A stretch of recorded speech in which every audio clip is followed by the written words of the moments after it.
Good afternoon, ladies and gentlemen. Ron Wallace here with Ballin' Down South Sports Network, here with another episode of the interview. My next guest is no stranger to boys basketball in high school. He left Blunt back in 2016 to get to his current job he's at now.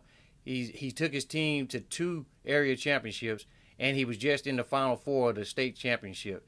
Let me introduce you to LeFlore High School varsity boys basketball coach, Jeffery Pope. How you doing today, coach?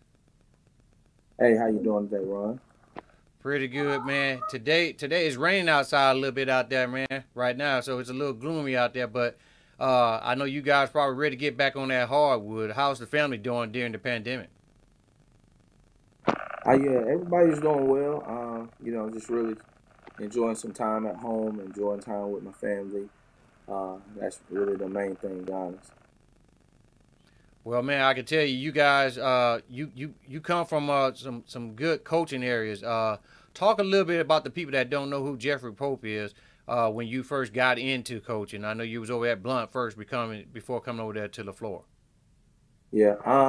Well, I originally started off at LeFlore. I was the freshman and junior varsity coach at LeFlore for 7 years under Otis Hughley, Coach Hughley.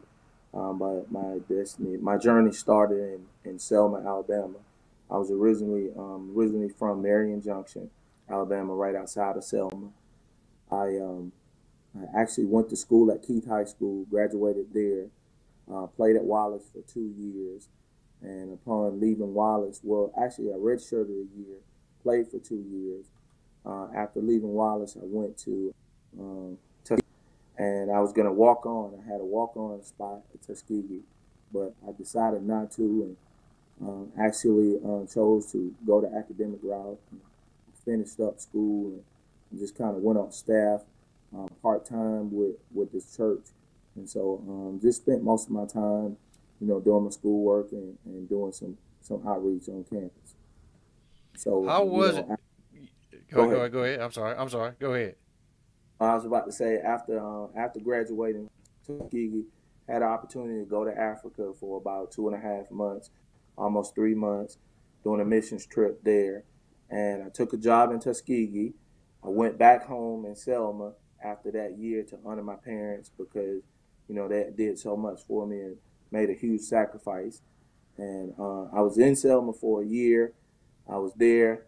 I coached a little bit with the girls at Wallace Community College, just volunteering there. And I finished that year off at Southside in Selma with a good friend of mine, Velton Robinson. And at the end of that year, got a phone call, like my phone is ringing now, and it was Coach Hughley, Otis Hughley on the phone. And he was just calling and asking if I wanted to come to Mobile and see what God was doing. And that's how my journey started at LeFlore. And from there, I ended up becoming the boys basketball coach at Blunt, and from there, I spent 6 years at Blunt, and now I'm back at LeFlore. Wow. So tell me, so how was it to help coach under Coach Hughley? Well, man, it was really a learning process, man. It was a thing that I think a lot of people wouldn't, you know, wouldn't really kind of understand it unless they were in that process. With a lot of guys want to jump out and they want to become head coaches. And I definitely wanted to be a head coach, but I figured if I really wanted to be successful in the job, I had to learn as much as I could and just sit there and wait my time. And I really didn't think my time was coming, but I knew I had to be faithful to him and faithful to what God had called him to do. And so, eventually my time came at Blunt, and I didn't think I was ready for it, but it happened, and God blessed the situation. We had some great years at Blunt. Truly thankful for Mr. Woods, and always will be thankful to him for giving me an opportunity, for Coach Dunn really partnering with me, and Coach Jairus Jackson partnering with me also, and just building something at Blunt and making it special while we were there. So you were there at LeFlore at the time when DeMarcus Cousin came through there. Yeah, yes, sir. Yeah, we were. How now him being in the NBA now and and was under some of your coaching tutelage. How was that, in knowing you had something to do to help that kid get to college and then going on to the NBA? Yeah, I mean, I always sit back and think about it.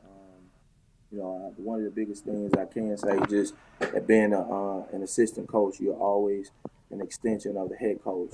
And so my role was really just to kind of, be the guy that was the mediator between, the head coach and the players. And, sometimes he would be the bad guy, and most of the time I would be the good cop and, just kind of clean things up and make kids laugh, everything else. So, when times were tough, they always needed a laugh. I would come through with a joke or whatever. And so, the main thing is just, like you said, just helping with development. Helping develop young men, to the next level. Whether it's the NBA, whether it's football, it's, in college, whether it's in the workforce. The main thing is developing young men to be better citizens in the world. Well, you guys last year went 21-10, 7-1 in the region. You guys were 5A Area 1 champs, and you made it to the Final Four.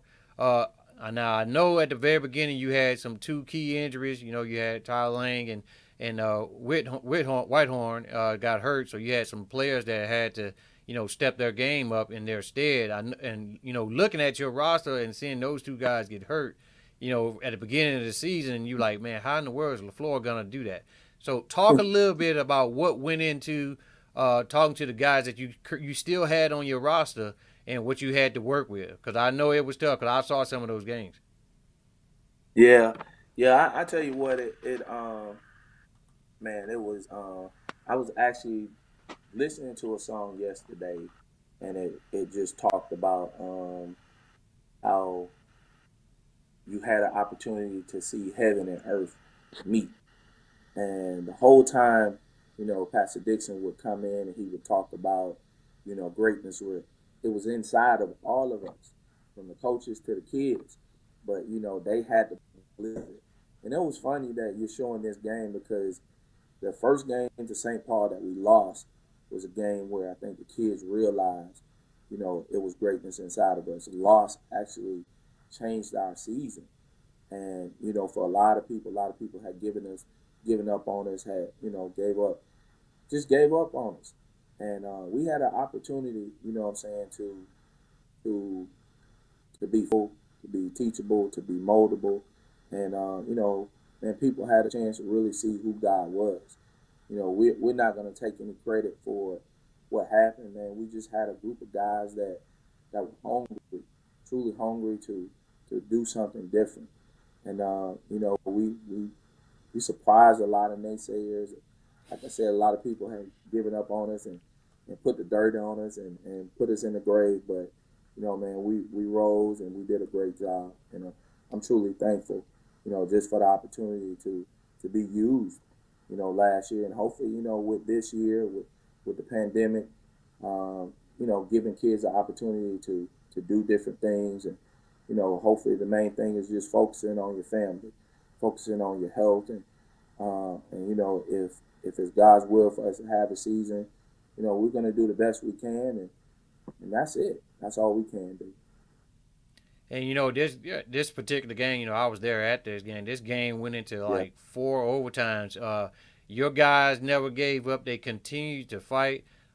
You had some guys that made some key plays in this game. I do believe this game right here actually took you guys to the area in going into the area tournament. Is that correct?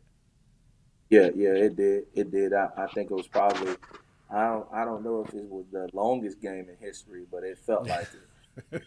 Crazy, crazy part about Yeah. it, I think the kid probably could have played another whole nother game. Everybody was really amped about it. Um, I think the referees really kind of got tired after the game, but it turned our season around. Really did. I think the kids really started believing in one another and believing in, just believing and trusting the process. And so Well, it's a go ahead. testament to Pastor Dixon. It's a testament to the coaches, especially my assistant coaches. And so, and I'm just thankful for the group of guys that are around us. I'm truly thankful. Well, some of those talk about some of those guys that stepped up their game. 6'7" junior Jalen Murray, who's going to be a senior next year. DeAndre Petway, and of course your senior Yeah, guard Madison Reed. Talk a little bit yeah, about those guys. yeah. Well, I tell you what, it's definitely going to be hard. Just filling that void with Madison Reed. He was a kid that my wife and I, we've known the family since I think Madison may have been in the second grade. My wife taught him, I think either second grade or third grade, and I taught his brother in fifth grade, and so our family has been really close. And the great thing about it is it was a pleasure coaching him. He's definitely a boy that we're going to miss, and we're still working now trying to get a team to really believe in him. Because do I think he can get it done at the next level? Yes, I do. Sometimes people look at a person's height and stature and just think that, okay, nah, he can't, but he can really get it done, and he proved it this year. He carried us. He came along and he carried us. Not just him, but DeAndre Petway. DeAndre came along.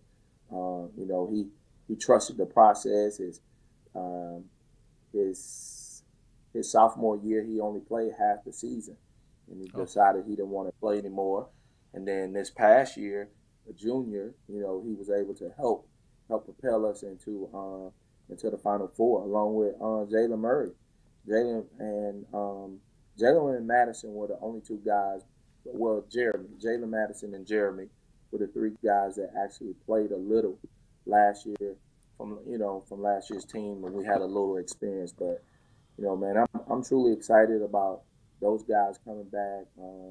We have Makai Hesley, we have Jeremy Whitfield, we have Demir Smith, just a lot of guys. A lot of young guys that are hungry and willing, to be a part of something special at the floor. now, what do you look in a player that wants to come out and play for your program? What is your coaching philosophy, and what do you expect out of your players? Well, I think a lot of the kids, normally say, man, we're probably too tough because, a lot just from the outside looking in, people think it's just strictly basketball, but it's not. And we do more more life on life stuff than what people actually think. It's way beyond the basketball court. Like we care about our kids way beyond that. I think basketball is just like a small element for real. It's only an element that we use to kind of get them to gel together. But we're concerned about them as young men off the court. I tell kids all the time that 10 years from now, when you're getting ready to get married, then man, I want to be there. When you have kids, I want to be there.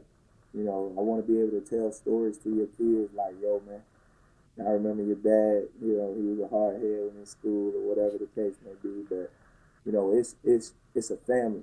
It's a family situation. And I'll sell this to anybody that, if you're thinking about coming and playing for us, then, you it's not just playing for us, you're a part of the family. So if you don't want to be a part of a family, then you may want to go somewhere else and play. But it's a family. Well, what do you expect for the Rattlers this upcoming season whenever basketball season starts? What's the Rattlers' goal? Well, our goal is always to be, one of the two teams playing at the end. But our ultimate goal this year is to hold up that map, to bring it back home to Mobile, and to be one of those teams, just like Williamson did this year. To make the city proud. To make our community proud. So the kids could actually write their names down in the record book.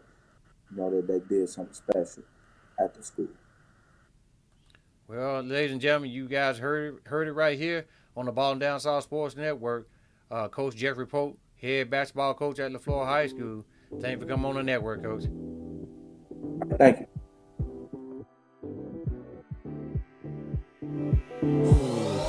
It doesn't get much better than